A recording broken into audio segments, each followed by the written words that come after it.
Boa noite, galera. Continuamos então com essas atividades online, né? Enquanto tentamos resolver essa questão do coronavírus. E hoje nós novamente vamos dar continuidade na nossa disciplina Metodologia e Prática de Ensino de História e Geografia, mas com um tema chamado Planejamento e Avaliação em História. Algo tão tenebroso para nós, são duas atividades enquanto docente que fundamentam principalmente a nossa prática como professor em sala de aula, que é a capacidade de bem elaborar, de planejar, né, de objetivar a nossa ação em sala de aula em conjunto com os nossos alunos, pensando no desenvolvimento de sua aprendizagem, a sua autonomia também, no percurso desse conhecimento, e algo que nos torna também muito vulnerável por conta de toda uma carga negativa que é a tal conhecida avaliação. E dentro de tudo isso, nós vamos estar focando, olhando para o conceito de história. Vamos lá. Uma das primeiras preocupações atualmente por parte da educação, desde 1990, é a universalização da escola. Universalização, professor? Sim, não podemos esquecer que nós estamos dentro de um processo chamado globalização.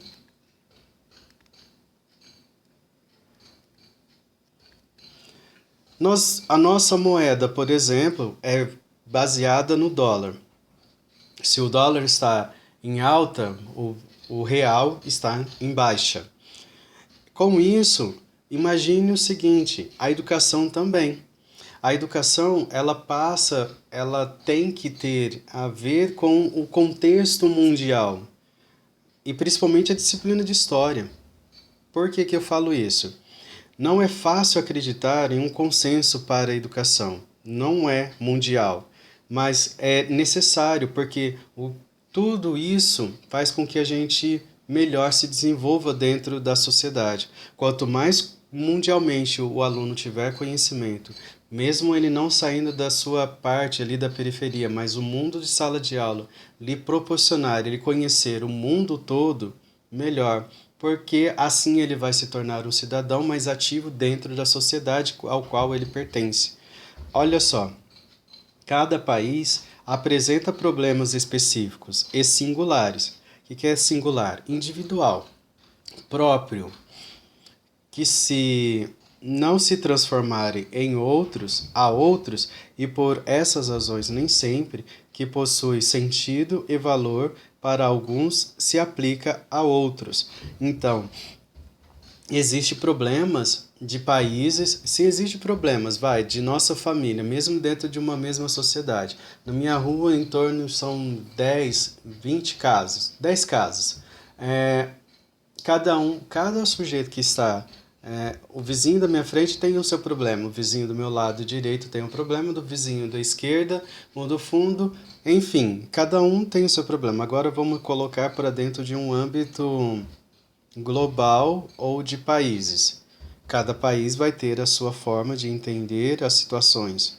E por isso que a universalização é um desafio muito grande. A moeda até tem, mas ela se torna um pouco mais fácil. A cultura, em alguns aspectos, até favorece, porque como tem, eu já citei isso dentro da sala de aula, hoje a gente vive uma festa de Halloween e em detrimento a festa folclórica foi perdendo o seu prestígio para dentro da área educacional. Para perceber que houve está havendo uma universalização em todos os aspectos da sociedade, inclusive da educação. Mas as atividades e as particularidades de cada país rapidamente estão se modificando, porque, eu já dei esse exemplo agora para vocês, a globalização. E a enorme facilidade que se abriu para que todos possuem um saber de tudo e de todos, A gente sabe que está acontecendo na Europa, a gente soube do coronavírus a partir do, enquanto estava distante, estava lá na China, beleza, no Natal, a gente estava super feliz, e agora nós estamos diante dessa situação. Então, por quê? Porque hoje a ideia de globalização está unificando todas as formas de fontes de acontecimento. E hoje, praticamente, a gente vive um problema de pandemia universal, que não há nenhum país no mundo que não esteja passando por essa situação. Afinal, afinal, já não existe mais apenas cidadão nacional. Existe agora a escola que leva o aluno para o mundo. Então, a gente não educa um aluno para uma realidade específica, somente para viver aqui no Brasil, trabalhar pelo Brasil, tá. Mas a gente faz com que os acontecimentos mundiais estejam tão envoltos dentro da sala de aula, possibilidades de emprego em vários outros ambientes, mesmo diante dessa situação, por exemplo, daqui a 10 anos, quanto tempo a Europa vai precisar de novas mãos de obra? E com isso será um grande potencial, infelizmente, até por conta dessa questão do coronavírus, mas também com a ideia de controle de natalidade, que levou o envelhecimento das pessoas dessa sociedade, tanto ali quanto na Ásia, principalmente na parte do Japão, a questão de uma cultura muito forte de limitar o crescimento, limitar os nascimentos das crianças. E com isso foi se tornando uma sociedade idosa. E ao passo que em outros lugares do mundo, não havendo essa aplicabilidade desse tipo de postura política, no Brasil nós temos pessoas aí dando a rodo, né? Nunca dando a rodo, desculpa, mas assim, nascendo a rodo. Por quê? Porque existe a questão de crença religiosa de que nascemos para a produção, enfim, humana e reprodução. E assim a gente continua dentro desse mundo olhando para essas realidades. E fica um ciclo vicioso.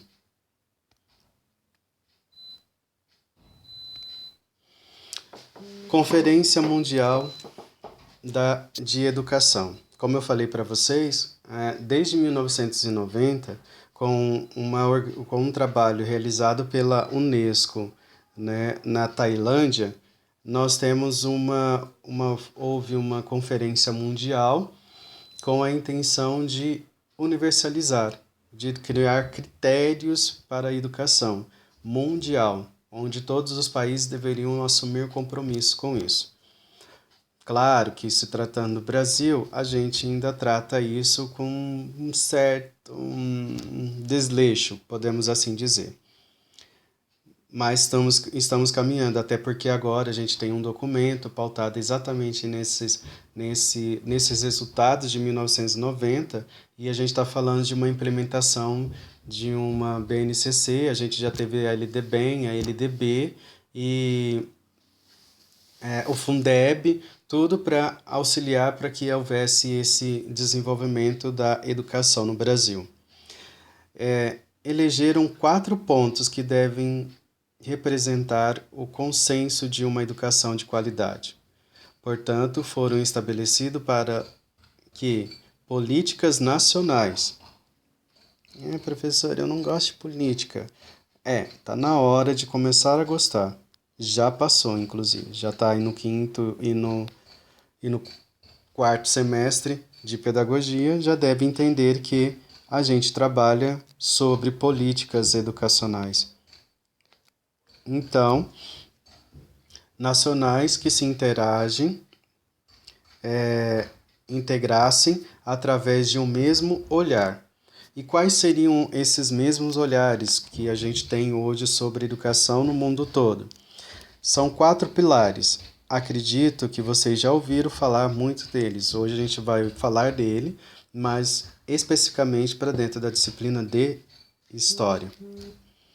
Da educação mundial foram amplamente divulgados, mas nosso país, a observação aí, nosso país ainda sobrevivem de mais intenções do que meta bem definida, esses 4 pilares. Outra, o que se pretende nas aulas de história? Decorar data, professor. Saber a cor da roupa do personagem. Descontextualizar o momento histórico. O momento histórico é isolado, ele não tem ligação com nada. Mentira. Essas ideias norteiam todos os conteúdos conceituais e procedimentais dos trabalhos. Então está tudo interligado e a gente vai ver isso a partir de agora. Primeiro, ensinar a conhecer. Ensinar a conhecer. Todas as aprendizagens significativas. Isso não é específico da matéria de história. Todas as disciplinas vão trabalhar com esses 4 pilares da educação. Ensinar a conhecer. Em toda aprendizagem significativa necessita sempre interligar,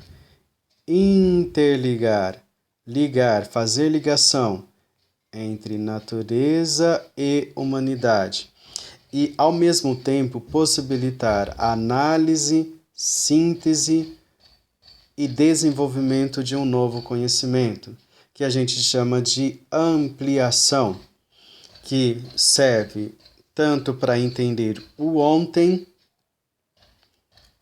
e correlacionar com o hoje.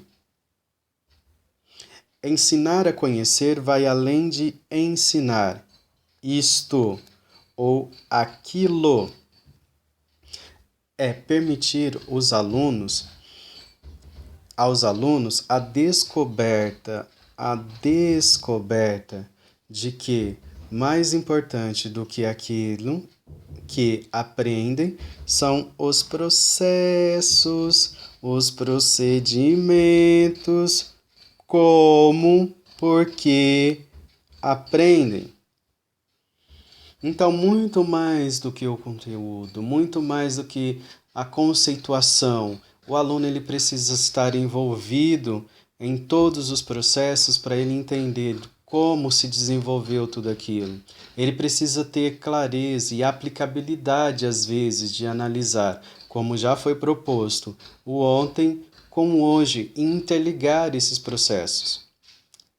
Vamos para um próximo.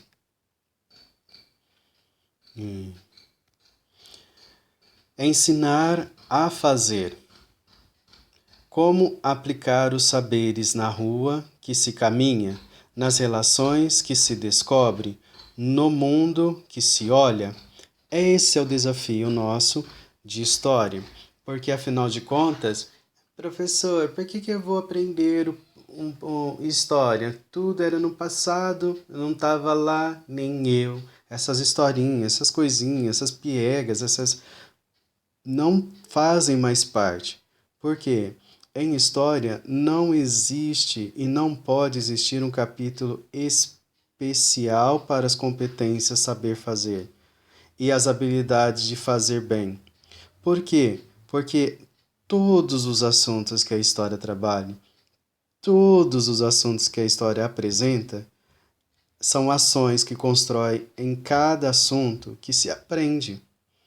Então, esse saber ensinar a fazer é fazer com que o aluno ele entenda que a história não termina, a história está num processo e que ele faz parte e que ele constrói com cada ação, com cada atitude, com cada argumento, com cada ideologia defendida, por cada posicionamento político defendido. Ele está construindo a história e ele está fazendo história.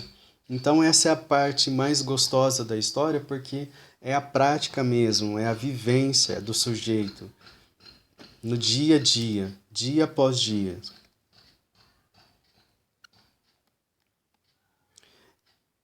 Ensinar, compartilhar, isso é muito mais de história do que vocês imaginam. Por quê? Porque o ensino da história bem destaca, percebemos as relações e diferenças existentes entre a história de um indivíduo e a história de um grupo. Então, é por excelência uma disciplina que trabalha com a valorização do outro e a valorização do grupo e olhando sempre os valores que estão por detrás de cada etnia, que são grupos, por cada indivíduo que se destacou dentro da história.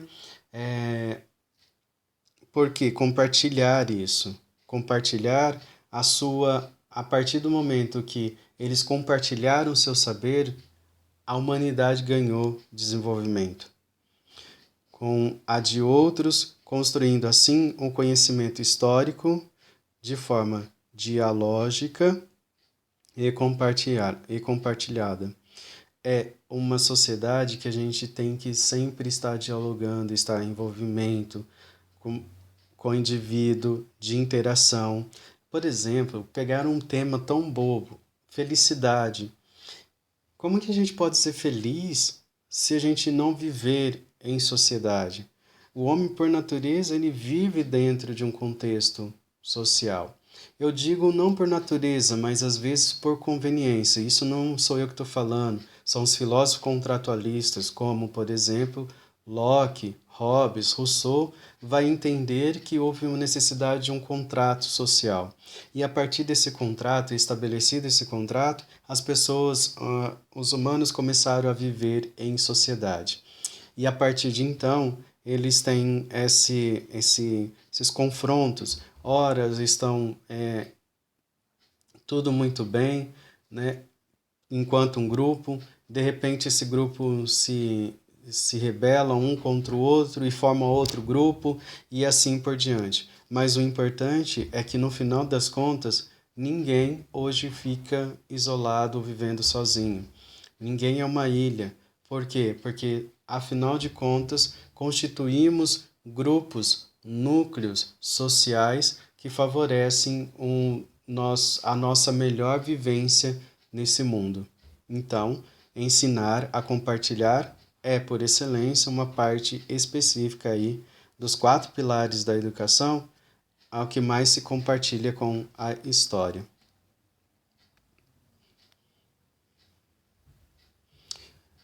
Ensinar a ser. Esse é o desafio. Porque, afinal de contas, muitos professores de história não entendem que o aluno, principalmente aí naquilo que a gente chama fase infantil, se ele não entender que ele é um sujeito histórico, ele não vai gostar de história mesmo.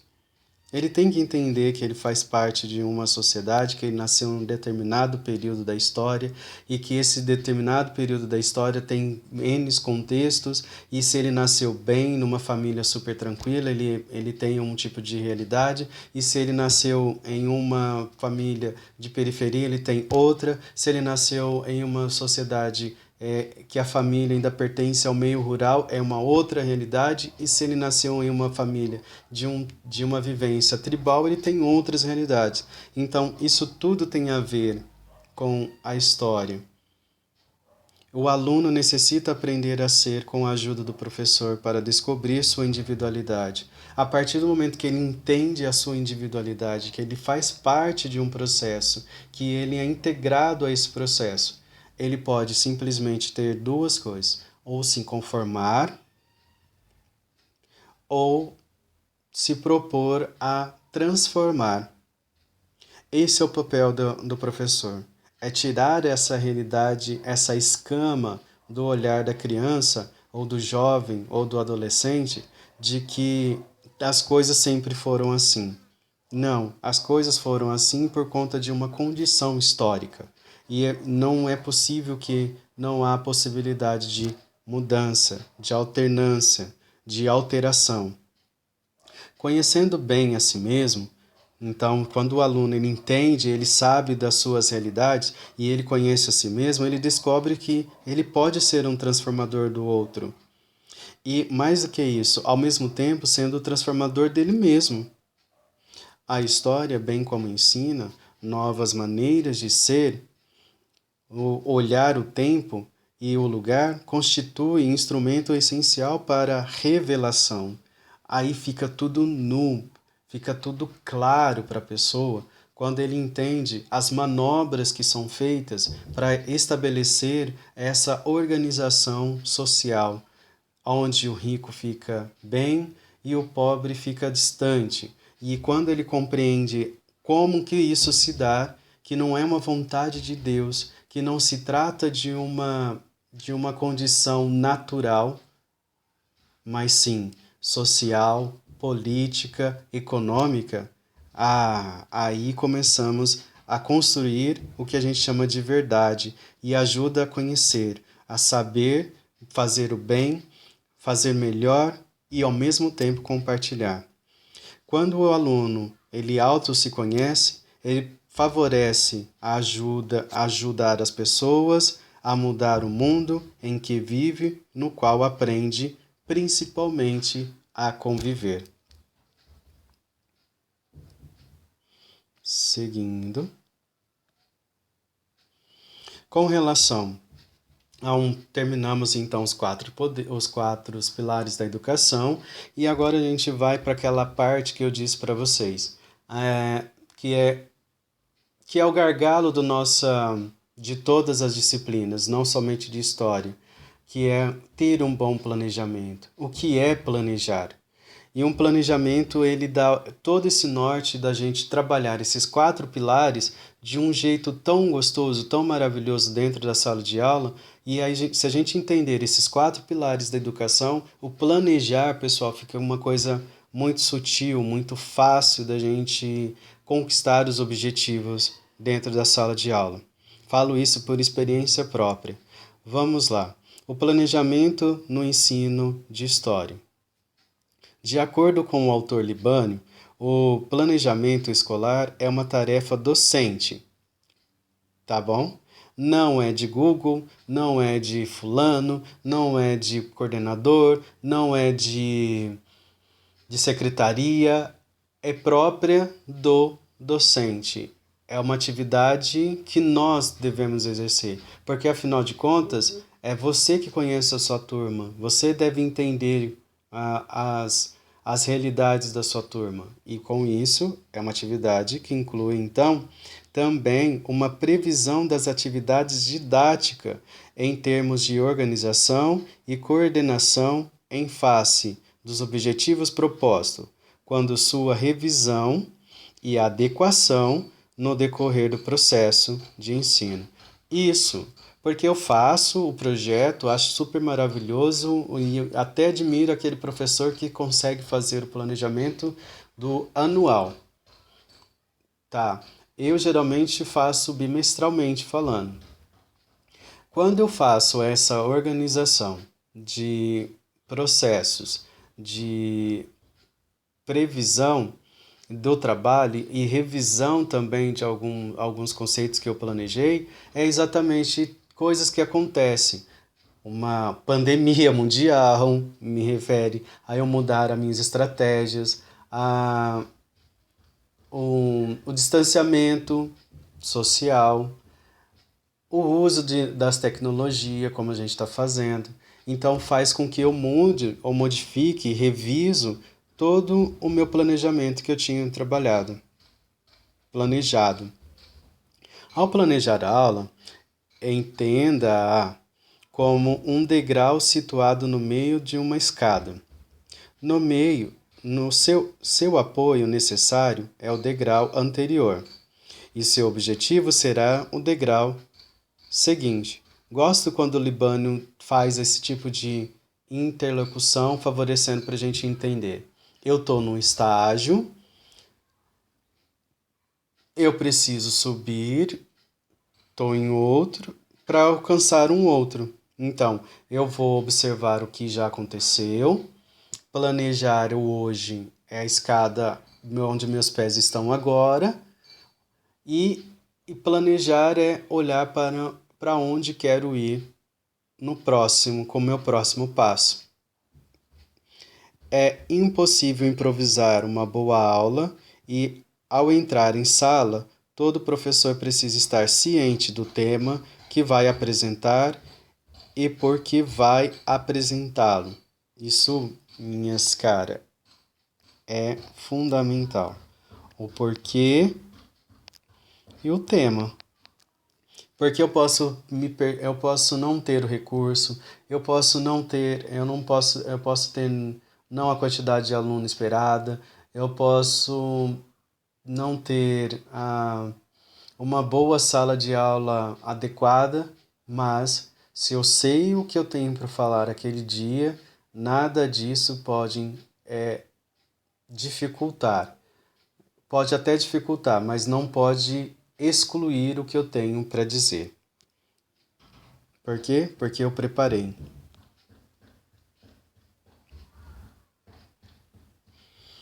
Bom, constituem outros elementos para planejar. E aí vou fazer as anotações para vocês para ampliar, no caso, o que é planejar.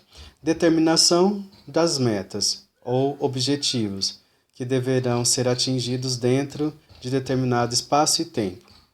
Determinação de conteúdos conceituais, linha temática, que levará os alunos a atingir suas metas. Determinação das condições materiais mínimas exigidas e determinação das unidades de trabalho. Então, e o que mais me interessa aqui, propor para vocês a reflexão, porque vocês já entendem todo esse processo, é a estratégia. Deixa eu caber aqui.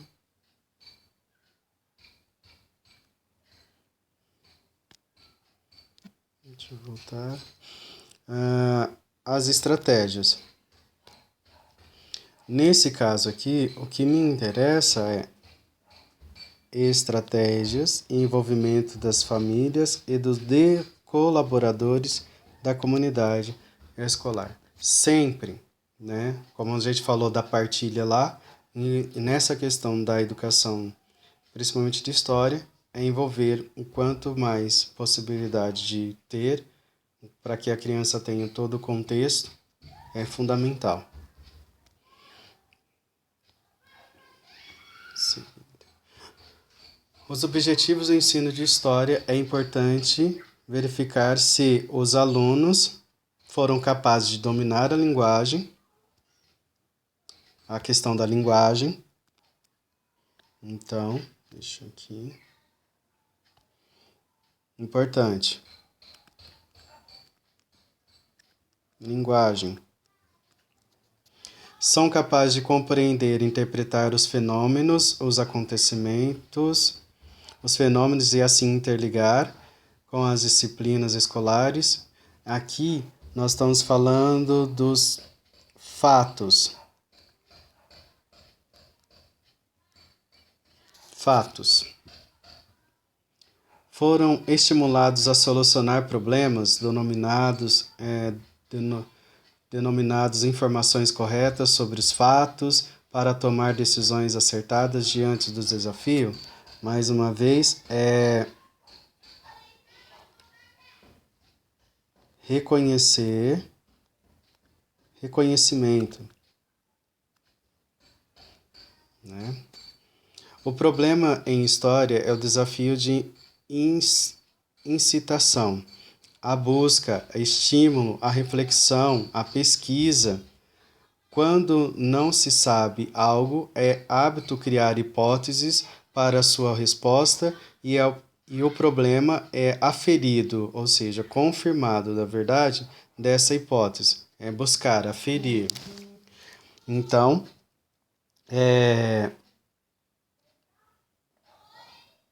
um cotidiano. está ligado ao cotidiano, para eu poder ir aumentando as minhas hipóteses, porque surge da curiosidade do aluno. Sabem construir argumentações e dessa forma são capazes de defender pontos de vista, senso crítico.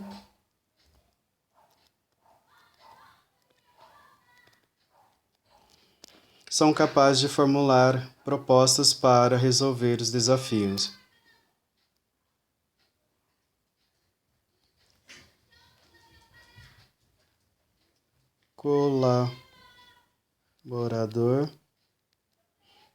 Colaborador da transformação. Tá?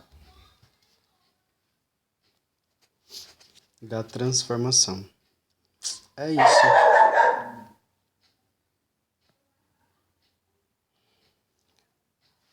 A avaliação, que é o boom do nosso. Mas aí a gente vai observar que nada mais é. O ato de avaliar é a ferramenta que proporciona aos alunos demonstrar o que aprenderam e o que sabem, e as relações de estabelecer entre o conhecimento adquirido e o seu próprio. Mas ninguém gosta de ser avaliado. Fato. Inclusive a turminha aí, né?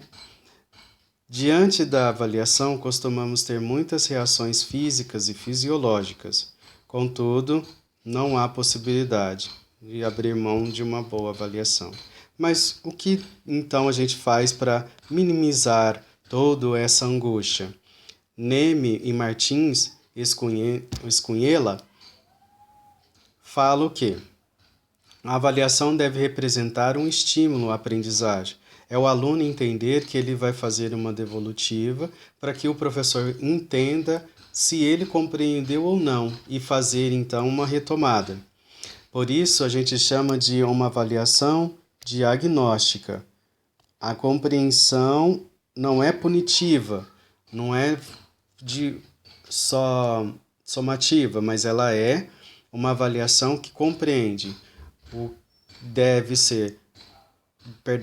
contribuir para o conhecimento do professor sobre a situação da aprendizagem do aluno, para que ele reformule as suas metodologias, a sua forma de apresentar o trabalho, de fazer retomada.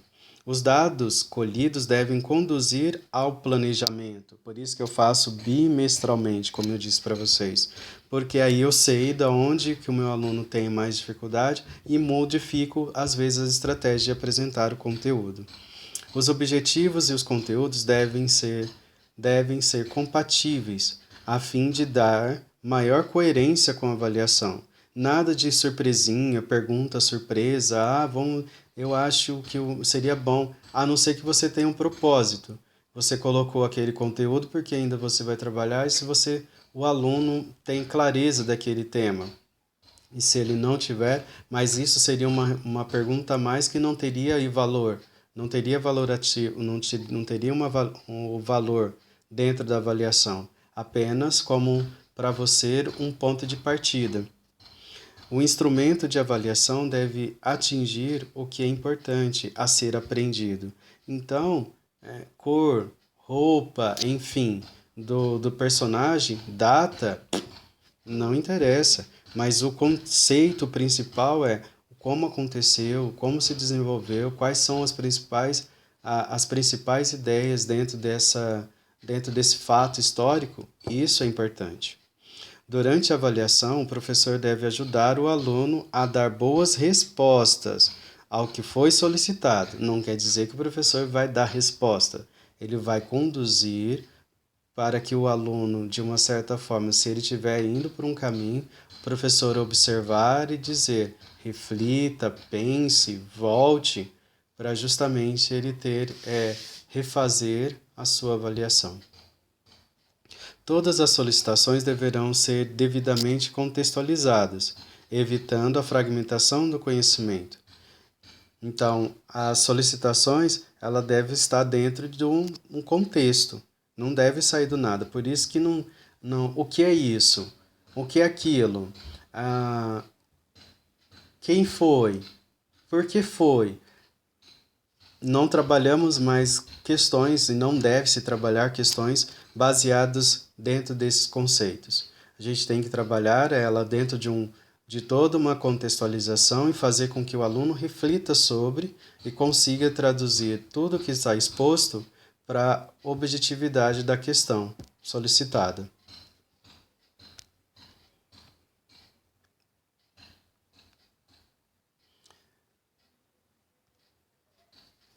A avaliação apresenta algumas características como são N tipos de avaliação que vai ajudar você a entender e a elaborar um bom planejamento, uma ótima avaliação, não só da disciplina de História, mas de todas as disciplinas. Primeiro, é formativa, traz o benefício ao aluno, situando o progresso, seu limite e destaca os pontos em que precisa de maior empenho e dedicação. Ela é global, oferece as informações não apenas sobre o avanço numérico conquistado pelo aluno, mas também sobre seus interesses e suas motivações, sobre sua necessidade e habilidades. É contínua, baseia sobretudo na observação em sala de aula, no cotidiano do aluno. É também diversificada, utiliza-se diferentes formas de informação e assim considera-se o desempenho nas provas, em aulas, em trabalhos individuais e em grupos, como também o empenho em apresentar tarefas e desafios propostos. Então, são várias formas de avaliar o aluno, não só específica, só um dia da prova, bimestral ou semestral. É integradora, considera a diversidade cultural linguística do aluno e do processo de integração com o processo de escola. É apaziguadora, dessa forma, o aluno a percebe como um instrumento normal dentro do processo. Então não tem por que ficar com medo e criar pânico, nem causar ansiedade, tensões, porque faz parte do processo. Como os trabalhos, como as atividades, como qualquer outra forma de avaliar. É explícita, informa aos pais não apenas os resultados, mas também as conquistas e o progresso do aluno, como também os pontos a ser melhorados.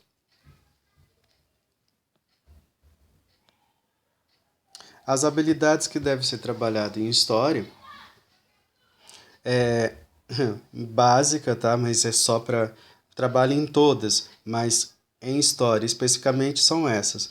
O professor, ele deve favorecer ao aluno a questão de investigar, buscar a investigação, diagnosticar. Mas por que, professor? É importante que os professores realizem o diagnóstico sobre como os alunos estão compreendendo os conteúdos conceituais. Qual é a minha forma de saber quando se vocês estão entendendo ou não? É quando eu pergunto, é quando eu, ali no meio da aula, eu lanço um questionamento que tem a ver com o conteúdo do dia trabalhado. Por quê? Porque ali eu já estou avaliando. E se ali eu perceber uma resposta que não está indo para dentro do contexto, aí eu vou observar qual é a dificuldade do aluno e reformular a pergunta para que ele possa seguir e entender qual é o objetivo da minha pergunta. Relacionar. Sempre eu estou relacionando o momento que a gente vive com a realidade da disciplina e com o mundo. Favorecer tudo. Claro que não dá para trabalhar em todos os aspectos, mas sempre trabalhando com essas realidades. Por quê? Porque é um processo longo e contínuo e descontínuo. Tá? Às vezes tem que ser descontínuo porque eu tenho que colocar a ruptura e entrar num próximo tema que não tem nada a ver com o tema trabalhado anteriormente. Mas o aluno ele precisa saber relacionar uma coisa com a outra. Ensina também ao aluno a se posicionar enquanto questionar. Um bom aluno de história é sempre um aluno questionador. Identificar também é outra habilidade, quando se percebe quando os alunos já dominam noções de tempo, cabe ao professor identificar esses conhecimentos e desenvolver os trabalhos mais aprofundados sobre os padrões, medidas, tempo e história. E valorizar, porque afinal de contas, o aluno traz sempre algumas propostas e um olhar de mundo, e o professor também tem que saber valorizar para dentro do contexto esse olhar ou essa vivência apresentado pelos seus alunos. E por fim, meninas e meninos, habilidades trabalhadas em história. Nós continuamos com a capacidade de organizar. Poucos alunos costumam trazer sua bagagem procedimental, o hábito de organizar as informações. Então, o professor ele tem que saber, principalmente, o mundo, os conteúdos conceituais de cada disciplina e diferentes disciplinas que devem aprender. Também, ele tem que ter capacidade de diferenciar quando os alunos já estão prontos para a autonomia de pensamento. É importante que consiga diferenciar relações sociais, políticas, a partir de diferentes perspectivas históricas. É isso daí, pessoal. Tenham todos uma boa noite. Foi um prazer estar aqui com vocês novamente. Um abraço e até logo.